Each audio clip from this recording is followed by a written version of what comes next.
When I was invited to speak today, my initial reaction was gratitude, followed by, oh my goodness, what do I have to share? Then the excitement came in, and there's so many things I want to share and talk about, but I paused. And I asked, why? Why do I want to come up on this stage today and expose myself? So I thought a little bit. And the reason I concluded, I know I'm giving the conclusion in the beginning, but I concluded that the reason I want to do anything in life is because I believe in humanity. I believe in you. I believe in me. I believe in our collective and individual power to make a difference. And I think I've unlocked something that I want to share. So let me take you back to the spring of 2020. So it was a beautiful morning. Sun was shining. The world was unusually quiet because of COVID restrictions. I woke up 6 a.m. to do my meditation. It was at my sanctuary in the middle of a chaos. And to give you a little bit of a background, so I was just back from Boston from my business education, the second term. I had resigned from my government job in a field that I love today, and I have devoted almost all of my professional career. I was teaching at a university, so I had to adapt my course into the online modality. To make everything perfect, there was the time that I was filing a case against a media company for defamation. Oh, to make sure that I have everything on the plate, I was called in as a witness for a case in the National Security Service. So it was a little bit stressful, to put it mildly. So that 6 a.m. meditation was a happy place for me. So I set to do my meditation, guided one. And towards the end, there is this voice that tells me, imagine a person that you love the most. So I close my eyes and I smile as I see the lovely face of my daughter. Then that same voice tells me, now imagine a person that you're grateful for. As I'm smiling, I also start to tear because I see the faces of my family members who have supported me all the way through and within. Then the same voice tells me, imagine the person that you think has hurt you the most. So as I'm imagining this person fiercely, the same voice goes and tells, send all your loving kindness to that person. I open my eyes, and what? How absurd this meditation is, I think to myself, and move on. But there was something fundamentally that started to shift. So I reflected the next day and the day after, because I wanted to understand why I couldn't be kind to that person. I was curious. So I decided to sit and have an open and honest conversation with myself. No sugarcoating, no blaming of others, no blaming of system. You know, we human beings are interesting creatures. We develop this expectations from our families, our friends, the system. And when the family, friends, and system don't live up to our mental expectations, we get disappointed. To protect ourselves, we build walls that are so high that at some point, all we see is our own misery. I know I've been there.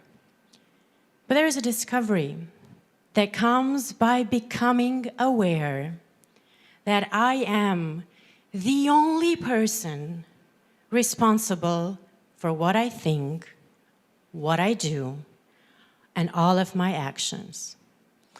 It's ironic in a way, because we have limited to no impact or control on our lives.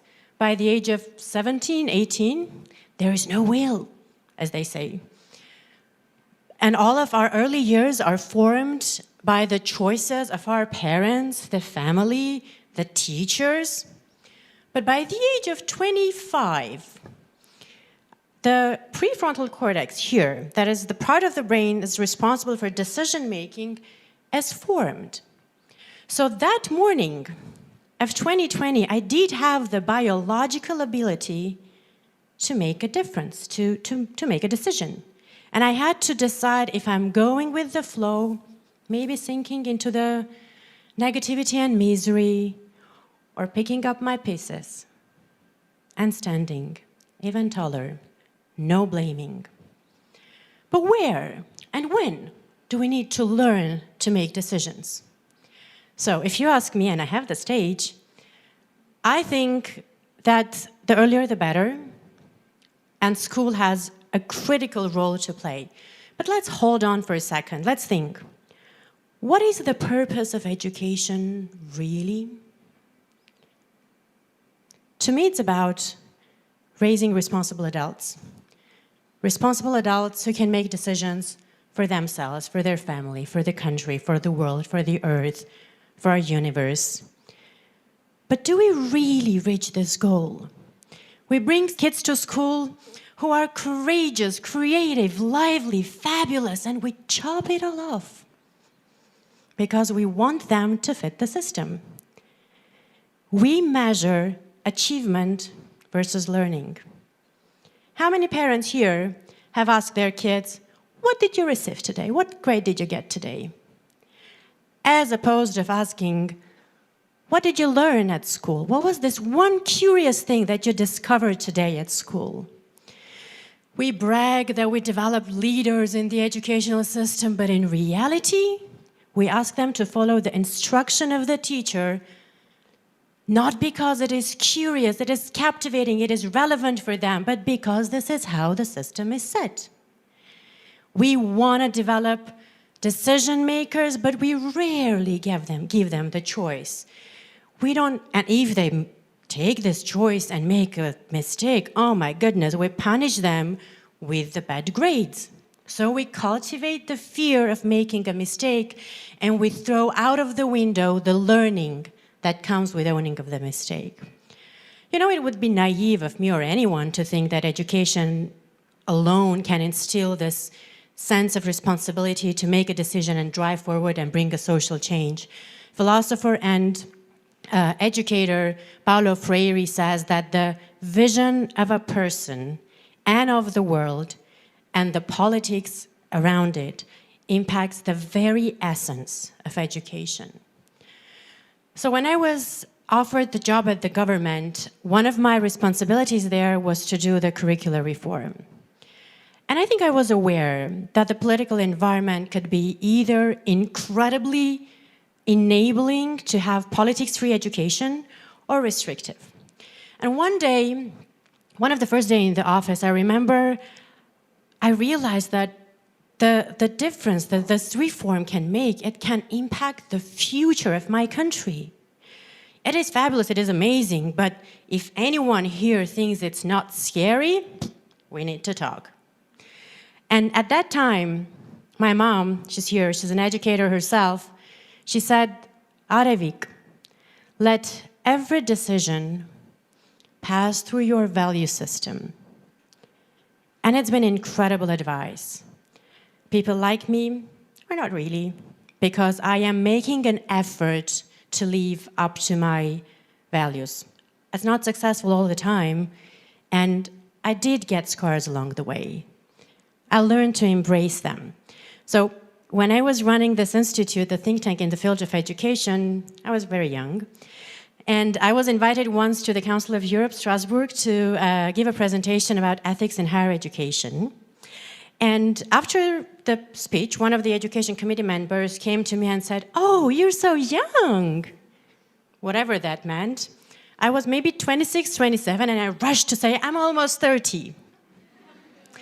Another time, in one of the dinners that I was invited by two men very well established in the field of education, my thinking was dismissed. And they labeled me naive young woman because I challenged corruption in education.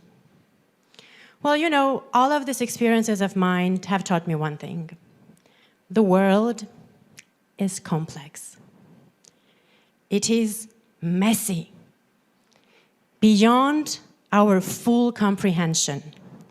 Yet we try to put people into the boxes, categorizing them.